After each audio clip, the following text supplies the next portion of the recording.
Hello అండి, నేను మీ జోయా సందాన్ని.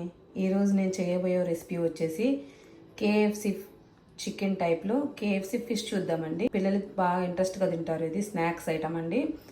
ఈ రెసిపీ ఎలా చేయాలో వీటిలో చూసేద్దాం రండి. ఇది జింజర్ గార్లిక్ పేస్ట్, తర్వాత వచ్చేసి కొంచెం సాల్ట్, మిర్చి పౌడర్, గరం మసాలా, నెక్స్ట్ వచ్చేసి కొంచెము టర్మరిక్ పౌడర్ అండి. ఇవి మొత్తం వేసి ఈ ఫిషెస్కి పట్టించుకోవాలి మనం బాగా. ఇవి కొంచెం 1 అవర్ మ్యారినేట్ అవ్వాలి. అందుకని ఇది అప్లై చేసేసిన తర్వాత మ్యారినేట్ చేసుకొని మిగతా ప్రాసెస్ చూద్దాము. ఓకే అండి, మనం మ్యారినేట్ చేసుకున్న ఫిషెస్ ఉన్నాయి కదా, కొంచెం బాగా మ్యారినేట్ అయింది అవి. ఇప్పుడు మనకి ఆ ఫిషెస్కి మనం కేఎఫ్సి ఫిష్ అని అన్నాం కదా, దానికోసం అనేది నేను ఒక బౌల్ వరకు వీట్ ఫ్లోర్ అనేది తీసుకున్నానండి. మామూలుగా మైదా యూజ్ చేస్తారు, నేను మైదా యూజ్ చేయట్లేదు.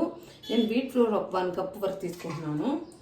ఈ వీట్ ఫ్లోర్లో కొంచెం సాల్ట్, కొంచెము పెప్పర్ అనమాట, ఇవి కూడా యాడ్ చేసేసుకోవాలి.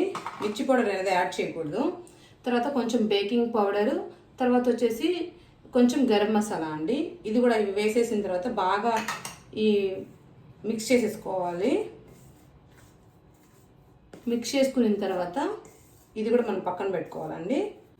ఓకే అండి, నేను డీప్ ఫ్రై కోసం ఆయిల్ పెట్టుకున్నానండి ఒక ప్యాన్లో. ఈ ఆయిల్ బాగా హీట్ అవ్వాలి. ఇది ఆయిల్ హీట్ అయిన తర్వాత మనం తీసుకున్న ఫిష్ ఉంది కదా, ఈ ఫిష్ని కదా వీట్ ఫ్లోర్ అవన్నీ వేసుకున్నాం కదండి, దాంతో దీన్ని బాగా కోటింగ్ లాగా చేయాలి ఇట్లాగా. ఓకేనా, చూడండి ఇలా బాగా చేసుకున్న తర్వాత అంతే అండి, చాలా సింపుల్. ఇది వచ్చేసి డీప్ ఫ్రై చేసేసుకోవాలి.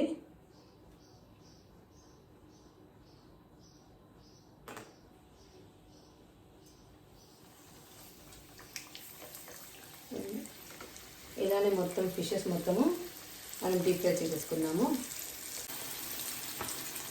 చూసారు ఎంత బాగా ఫ్రై అవుతుందో. ఇట్లా మంచిగా గోల్డెన్ బ్రౌన్ కలర్లో ఫ్రై చేసుకోవాలండి వీటిని, ఈ ఫిషెస్ని.